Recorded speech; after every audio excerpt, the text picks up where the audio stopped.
You never know. And all of a sudden you're in Anaheim. I mean, you're going 364 and a half days of sun with one morning of drizzle. That's not bad. Yeah, like hitting the lottery. Wearing your Tevas to the rink every day. Yeah, you know, shorts and flip-flops. And you go from having Al McInnes early on in your career. Now you're playing with another guy, Niedermeyer. Now this guy is effortless. Just one day, I wish I could skate like that. Just one day. Remember the little sweat? He'd have a little dime size. I remember in the Olympics in 2002, we were in elevation in Salt Lake, and he's out there. He takes a 2.5-minute shift. He's gone through 2 partners. I'm supposed to be up, and he just changes because he felt bad. He wasn't even tired.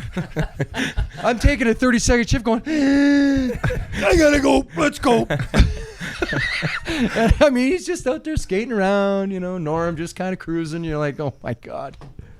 So you guys, were you paired together during that season? No, they split it you guys was up? him and Bosch, and then me and Sean O'Donnell, and then Huskins and Joey D. That team beat the shit out of people. We had a tough team. Like, that was like, I think that was your highest penalty minute season as well, was it? No, I had 1 year here, I had 180. Oh, okay. But yeah, no, I had a few. It was, you think about it, we had Fedoruk got hurt, so we made the trade for Peros. We had Sean Thornton, then we got Mayday. We had Odie, we had Bosch, you start going down the list. We had a good guys that could play. And you went from managing the young guys in Edmonton to maybe manage a few here in Anaheim. Yeah, we had Getsy, Pears, and Pens. Oh my God, those three. What were those young bucks like? Were they doing the same shit? You know what? It was trying to, like Edmonton all over. You know, just hey, there's a time and a place, boys. I get you think, you know, and now they're probably looking at it like, oh, now I know what they're talking about. They're the same age now where it doesn't happen every year that you get this type of team, and it doesn't happen every year where you have a legit chance and you can do it. Like Penner had 20 goals in the first 50 games, and then he just pulled up on the gas like, I got my 20. And Marchand goes, hey, you know you have a bonus at 32, right? And he, but he'd already took like 12 games off, right? Finished with 29. Oh, Jesus. Like, come on, Dustin. Come on. That's why they have bonus structures in contracts. So guys, there's keep them going. Yeah, they got to keep them going. What was your first impression of this guy here when he ended up in the room? Oh, we were paired together. I was carrying him. He was lugging the mail. Well, actually, I was called by the hockey news a poor Chris Pronger, so I still have that hung up. I can work myself over to seeing that cutout before my draft. But it turned out to be a poor man's Chris Pronger. What about you and Randy? How'd you guys get along? Oil and vinegar. But I liked Randy in the sense that he was detailed and structured and wanted to teach the young guys how to be professional, how to train, how to prepare for games and things like that.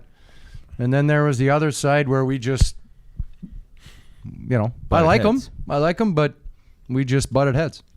And, you know, playing the game, you don't have to get along with everybody. You don't have to like everybody or whatever. You know, it's not all kumbaya all the time in the locker room. But when you're playing the game, you appreciate his detail, you appreciate his intensity, and you appreciate the way I like the way he wanted us to play. That's the way I like to play, and it suited my game. And you guys end up getting over the hump. You win your Stanley Cup. I mean, we got to dive into that a little bit. Yeah, it was. It was. You got sussied that series, I remember. I did, and I got sussied this series before that. Shit. But who's counting? But who's counting? You know, that was finished that game with a separated shoulder. So had we lost that game, doubtful I would have played the next game. Wow. Yeah. Yeah, I got hit kind of funny behind a net with Neil hit me from this side and Fisher? No, it's like Chris Kelly or somebody hit just nobody. It was just like a random. And I don't know. I just kind of went into the boards like that. Could you even raise the cup? Yeah, I had some juice in there. There we go. Shoot me up to raise this thing. Oh yeah. Getting a little. Is this good? Well, that shoulder might be separated again. You keep I dropping know. that mic. It's getting sore. At least when Randy said, "Did you ever win a Norris?" You could say, "Yeah, and I won a hot too." Well, you couldn't Yeah. say it to him in Norm. No. How many He- Norrises you got with? None. Fair enough, Randy. Thank you. What was the celebration like? Besides, you guys had like a parade in the parking lot, Yeah, didn't you? it was good, man. It was the nice part about being on the West Coast is that it was a 5:00 game, so we came outside to the party and it was still light outside. So that was That's you awesome. didn't have to go till 4 a.m. to catch a real good buzz. How good was Jiggy, man, in playoff Jiggy time? was awesome, and to go through what he went through at the end of the season with his son, and in that first series, not knowing what it was, I'm sure was tough on him. You could see his head was elsewhere when we were practicing. Right. He was there, but he really wasn't. Which is why they made the right move in starting Briz, and it just there. When you watch the games and you're there and you're seeing it, you're like, okay, you're waiting for the moment when they can pull Briz and put him in because he's our number one. We're riding Briz because he's playing good, Right. but at some point, the other guy's going in. He's going in. It's just a matter of time. It's just a matter of when. Oh God, we got to dive into Briz too, man. That guy is just a special human being. probably the weirdest player I've ever played with, hands down. He's a different breed. He's a goalie, but to another level. Oh man, Yeah, he's like that's describing it perfectly, I would say. yeah. All the talent in the world. It could be one of the most athletic goalies I've ever played with. Yet, like, you're just like, really? Had I not been hurt in Philly, I don't think it would have ended that way, because I'd played with him in Anaheim and knew how to handle him. I got hurt 13 games in, so he could kind of do whatever he wanted. Yeah, and he's there's a goal and it's a tip in, and he's like giving it one of these with the defenseman, and Yeah. I'm sitting at home in the dark watching the game, going, "You motherfucker!"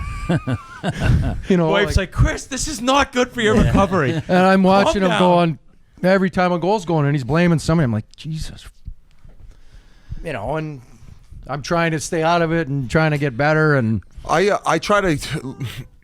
I hate kinda- watching goalies do that. Yeah, but I also think that probably the media pressure and just everything involved got him to a really dark place where maybe Philly's that's not a good spot for that. No. That's what I'm saying. And we had Sean Burke on the podcast, and he touched on that, and he said he told Briz, he goes, if you sign in Philly, you're going to be done. Yeah. Like that's going to be it, right? Yep. And he said he knew Briz, and he knew he was going to go after the money. And I mean, I don't think anyone expected to unravel that quickly. Yeah, no.